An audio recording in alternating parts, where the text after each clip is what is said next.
Good morning, everyone. Thank you for joining us for our coffee conversations this morning. We have Dondra Goldsby here today to talk with us about breast cancer and setting boundaries and what that may look like. Thank you so much for joining us this morning, Dondra. Um, can you tell us a little bit about yourself and your journey with breast cancer? So I am a native of Birmingham, Alabama, and I am also a licensed marriage and family therapist, mom, wife, and that's kind of it. That's it. Well, can you tell us a little bit just about your journey with breast cancer? Of course, like what is it like getting that diagnosis during a pandemic and just a little bit about that experience? Sure. So I guess I would start with my story. Starts with actually my grandmother and some of my other family members and also just loved ones. But my personal story, yes, started in the middle of a pandemic. So it was November 2020, and I went in just for my regular mammogram, and they flagged it. And, they said, hey, you got to come back and do another mammogram. And I can just remember the paperwork saying, the likelihood of there being anything is really rare. We just are going to have you come back just to check.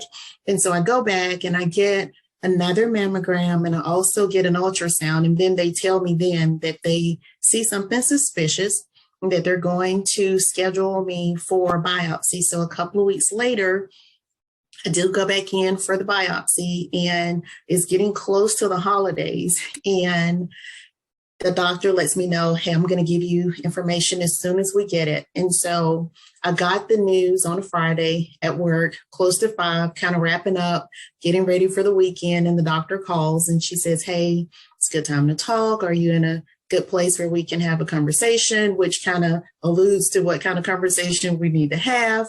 And she tells me that it's positive, and she's compassionate and reassuring. And then she lets me know, okay, this is what your next steps are going to look like. And I do appreciate the call because she said, I don't want you to kind of have that whole weekend anxious. So that's formalized my diagnosis. Wow. And so, of course, so many questions rush to your mind, right, when you get this kind of news. And maybe those around you would ask these questions too, because of course you have family and friends who love you, and now they're concerned. A lot of people hear cancer, and the panic starts. So, how did you kind of navigate that once you got the news? So I needed a moment to sit with it because there's that autonomic nervous system response that just wants to flood you. It's like, oh my God, and you just kind of want to panic. And it took just some real sitting still and kind of grounding and calming myself just to sit with the information that I had received. And so then I needed to figure out really quickly, kind of like after you take in the diagnosis, some of the next questions really quickly are, okay, who am I going to tell? What do I need? What's the next step? And so that's where boundaries came in for me. Yeah, definitely. So, thank you for sharing that with us, by the way, Dondra.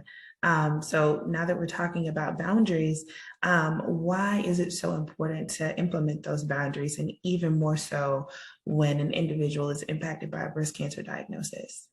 Sure. So, well, let me just say this, because I do know that boundaries get a bad rap. For some reason, people think of them as, oh, well, I have to be mean, or they're really harsh, or they're rigid, and they're not. There's a really graceful, helpful side to boundaries. And so hopefully over the next few minutes of talking, you will also be able to see how they can be beneficial. And so I think about boundaries as limits, is letting people know kind of this is what's okay, what's not okay. This is what I need. This is what I don't need. And I do really feel like it's kind of on us as the individual and also as the patient, because people can know us really well, but we still need to let people know what's okay and what we need. And they can't read our minds about it. That being said, our minds are kind of all over the place, but at the same time, as we figure out what we need, as we kind of feel our way through it, we do need to communicate that to people. And so with the diagnosis for me, as I began to kind of absorb my own diagnosis, I had questions and I had a lot of decisions that I had to make quickly.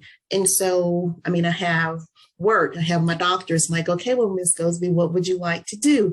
And so I needed a moment to just have some time to myself to think through that so that I could really get in touch with, okay, what's going to be the best course of action for me?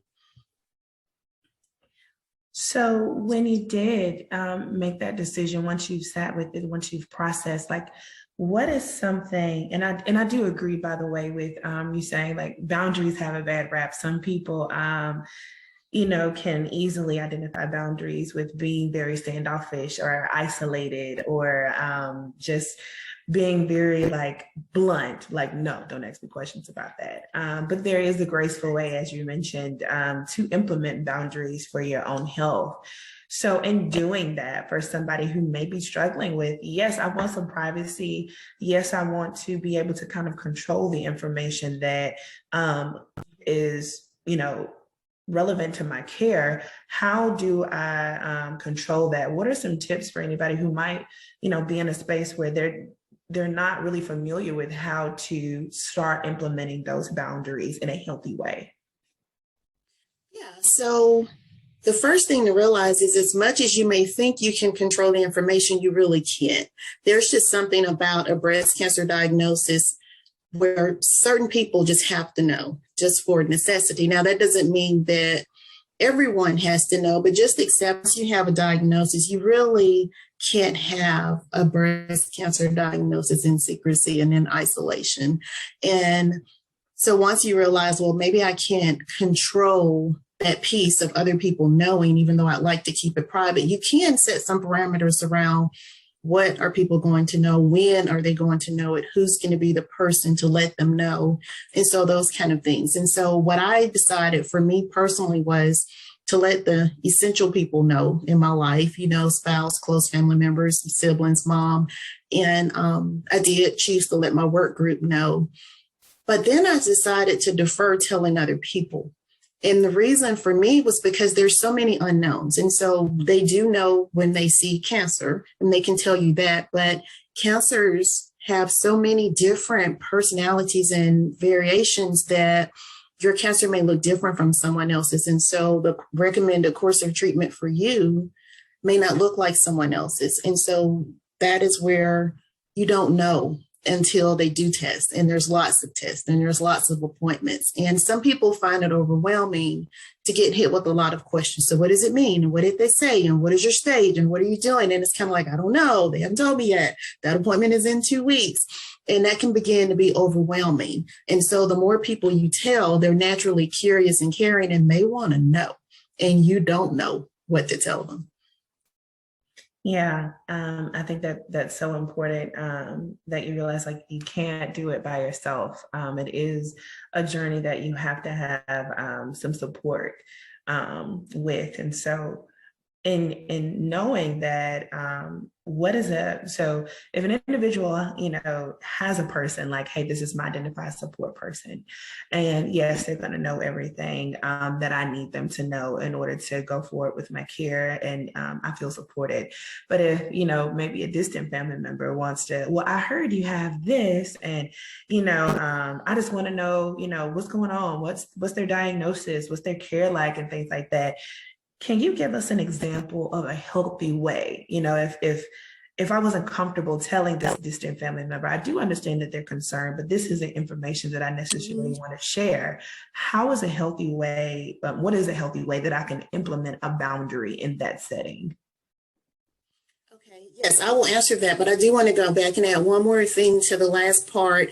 After learning about your diagnosis, for me, I chose to be selective about who I was allowing to give me information and who wanted to share a story with me. All stories are not created equal, and all stories don't end in hope. Thankfully, I didn't have someone to give me that and they died kind of story, but I have heard of people say that. And, we don't need that in our lives when we're trying to figure out our own care. And then also people offering feedback, especially if it's unsolicited. I know people don't know what to say, but, sometimes they say things that aren't helpful. And so I think a way to help people talk about it is to say, If they know, it's fine to say, yes, I do have a diagnosis and I'm in the process of treatment and figuring out the next course of action. And thank you for your consideration. Thank you for your concern.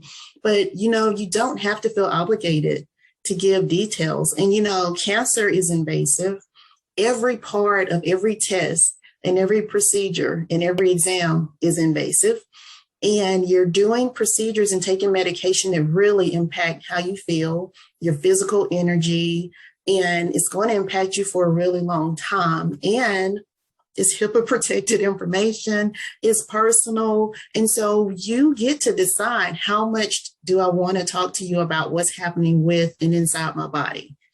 And it is okay to set a boundary and just give very basic information and let that be it.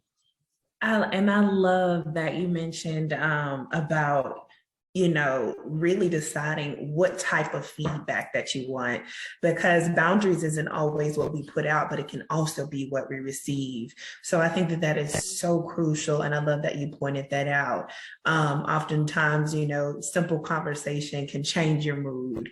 And if somebody might not know what to say, like they've learned that you have this diagnosis and now they don't know what to say. And so they're just like, well, I heard about this story, and then it's not even helpful to you. So I think that is awesome, Dondra, that you pointed that point out. I think that is definitely something to think on and kind of be mindful of, and push like the perspective of what a boundary is. It can also be the information that you receive, the information that you kind of sit on and soak on, like, what really do you want to have in the front of your mind? Right. It's an overwhelming process, right?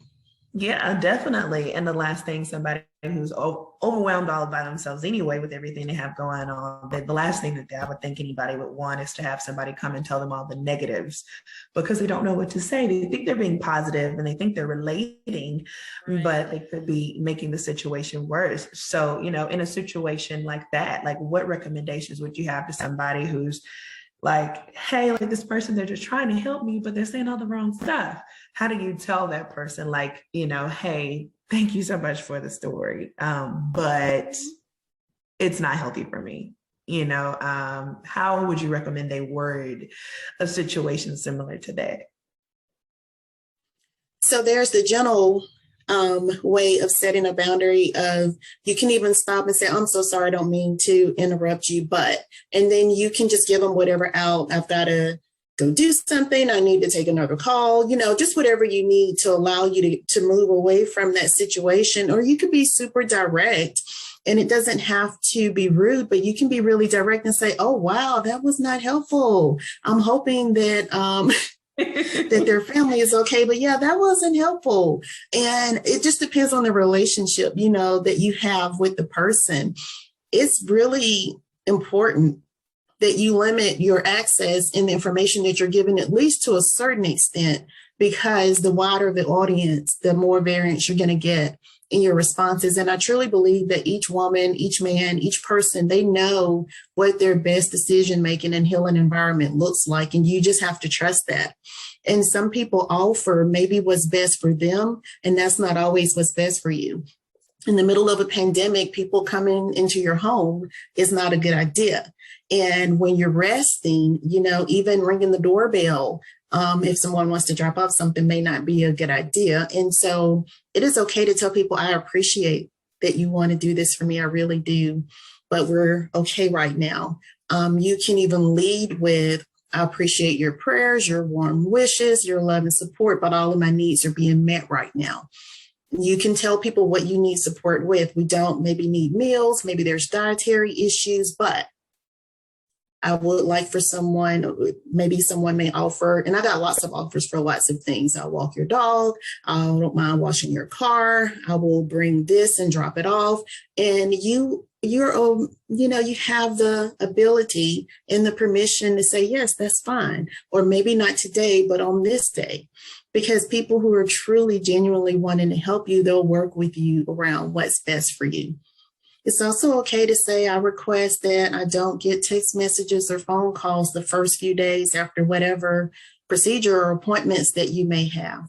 And the last thing I can think of that I'll add to that, Janite, is that you can give the boundary in different ways, whether it's text message, email, or however you want to communicate. And you can also advocate that to someone close to you. I know for me, the conversation of, yes, I have cancer. Yes, this is what they said, telling that story, and some of the other patients may be able to relate. It's mentally exhausting. It's emotionally exhausting. And I have a really large support system, and there were lots of people that needed information. And so it's okay to pull aside a couple of people and say, will you help me notify these people? I can remember saying to my mom, who has several sisters, can you call your sisters? And, telling a couple of my friends in my support circle, will you notify these other people for me, just kind of to preserve and conserve some of my own energy. Absolutely. Just like you said earlier, you really find that you do need that support system, and they can assist you with implementing those boundaries. That can be, I don't want to say bodyguard, but that could be like your person that kind of filters the information that gets to you. So, yes, absolutely. And I think that one of the things that kind of prevent people from implementing, necessary boundaries to protect themselves mentally, emotionally, physically, is how they might make others feel about that boundary. Like if, this person might be very concerned and you might have known them for years. However, you're not comfortable with that information being with them. And you could say, I want to implement this boundary, but I don't want them to feel away. I don't want to hurt their feelings.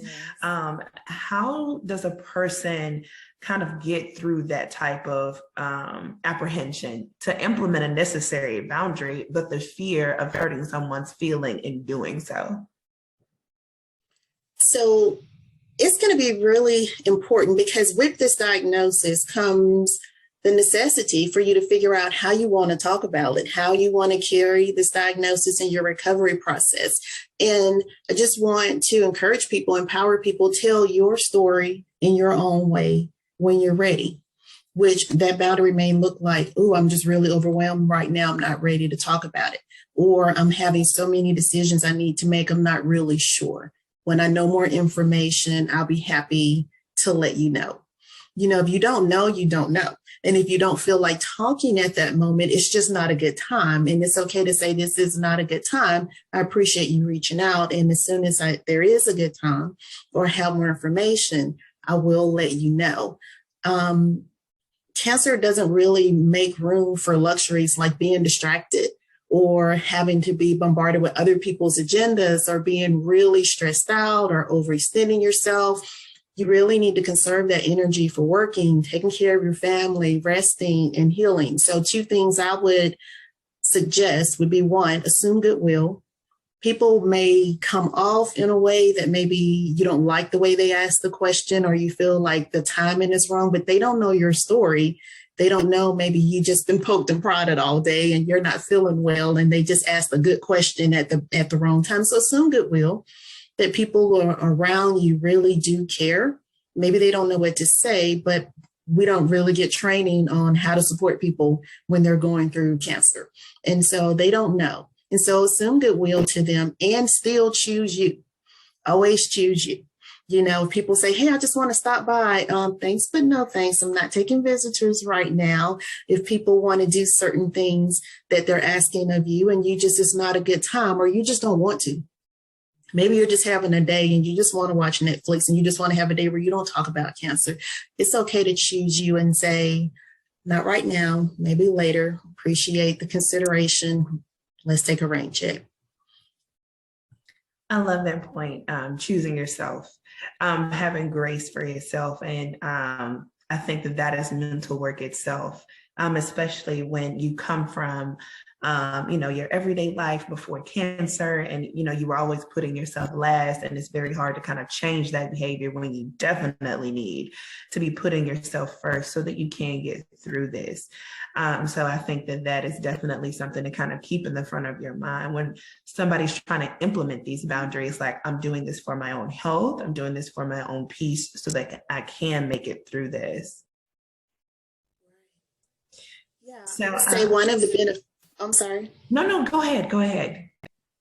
No, I was just going to say what's been beneficial about doing that is that, so I was already practicing self-care, but cancer taught me I needed to put more boundaries around it, because in doing so, that gave me more time for my relationships, for my hobbies, to play and to rest. Because if I hadn't put these boundaries in place, I know that I wouldn't have a literal space or the literal energy for me to be so intentional about what I'm doing. Definitely. Yeah, I mean, like you said, it's a practice. And putting a boundary in place, like, no, you're not going to invade this me time. I need this me time. I think that can just be something that individuals use across the board, because self-care is obviously like very difficult, because sometimes you just have this to-do list. You want to check everything off and you don't put yourself on that list. So I think that implementing those boundaries around that self-care, that is so important. And I'm so glad that you did bring that up as well. So do you have any final thoughts or suggestions that you would like to leave our listeners with, especially those who, not even just with breast cancer, but in general, might have difficulties implementing boundaries, or they're finding the need for boundaries but don't know how to set them?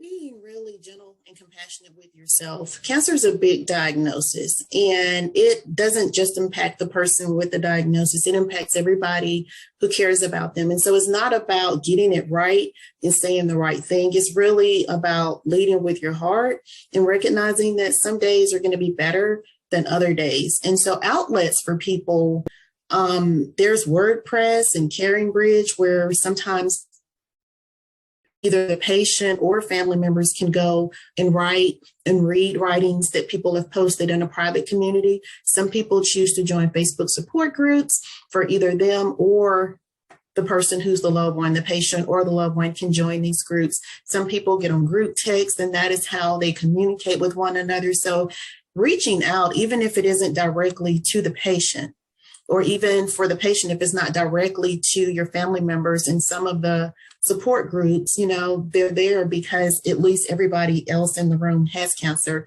or has been recently in remission. And so they understand the specifics of having that diagnosis. And so reaching out for support, building a community, not trying to do it perfect, because there is no doing it perfect.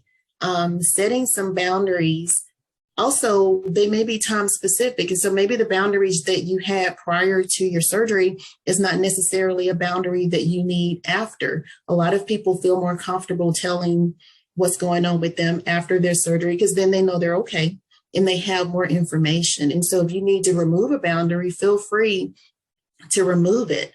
And I guess I'll just leave you with this. We grieve, we heal, and we celebrate in community. You get to decide how large or how small your community is going to be and in what increments. And so I hope that you will allow people to love and support you, and that you will love and support yourself in ways that feel safe, because we cannot do this journey by ourselves.